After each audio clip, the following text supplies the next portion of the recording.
How fascinating to read that and see the other nations who are with them in that disaster. Ashur, today Assyria. Elam, today Iran. Egypt, and Edom, which is Jordan. The Hebrew word rosh, again, is used 600 times in the Bible, so this is not a small subject or easily to be proved. But I'd like you to notice the involvement of other nations in this coalition. Somebody north of Israel, and there is a problem identifying it. Many believe it is Russia. It may turn out to be. But someone to the north is actually the one who is supporting the coalition. In the Bible, when a group of nations are listed, it is very Jewish, if not required of all of us, to read the first name as the leader of the coalition. What is the first name that is listed in the nations associated with Gog? And the answer is, it is Persia, whose original name was Elam, and today is Iran. When we look at Persia, that nation became Iran in 1935. Then in 1979, we had the Islamic Revolution. I was there and was arrested temporarily for a few hours. It was a very confusing time. People were running around like they had lost their minds. Something terrible was happening. And from that day till now, which I remind you is just 30 years, it is known as the Islamic Republic of Iran.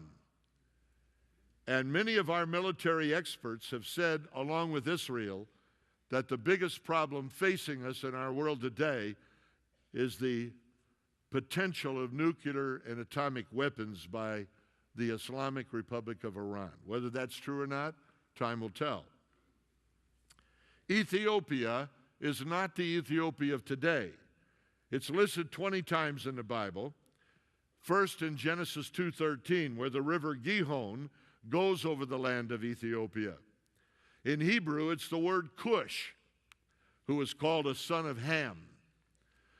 Cush, you'll remember, had a son named Nimrod, whose kingdom began at Babylon, in the land of Shinar. And out of that land went forth Ashur, and built Nineveh, as well as other cities. You'll find that in Genesis 10, 8 to 11. In Ezekiel 30, verses 1 to 5, it puts Ethiopia with Libya, Lydia, and Egypt. Cush today is the modern Sudan, a very violent Islamic country. It's the land immediately to the south of Egypt. When we look at Libya, we have the word Put or Fut. It's mentioned only 3 times in the Bible. It is the area to the west of Egypt, but my studies have shown me it may have gone all the way to Morocco, and that it would be all the countries of northern Africa. That's a possibility. We also have Gomer. Some people look at Gomer and it sort of looks like English Germany. No, folks, Gomer is not Germany. It's mentioned 6 times in the Bible. It's a son of Japheth. Gomer is in Turkey. It is not Russia. It is not Germany. It's the land of ancient Cameria, or the Sumerians. It is located in Cappadocia of central Turkey. That makes it very, very interesting to Bible prophecy students as to what's happening right now. Because we also have mentioned Togarmah. He's the son of Gomer, according to Genesis 10, verse 3, and it's used 4 times in the Bible. In Ezekiel 27, verse 14, Gomer and Togarmah are those who, quote, traded in thy fairs with horses and horsemen and mules. Togarmah is also located in Turkey.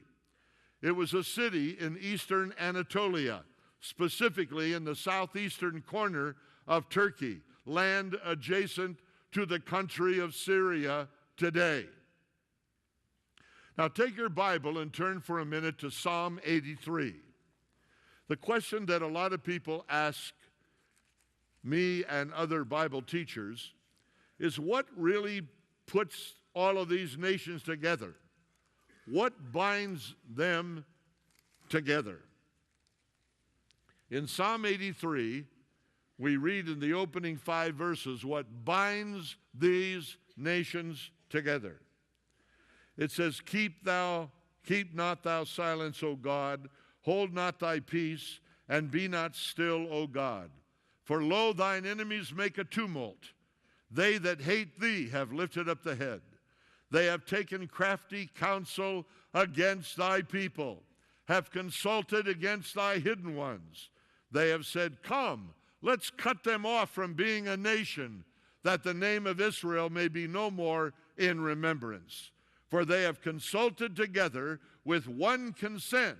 They are confederate against thee.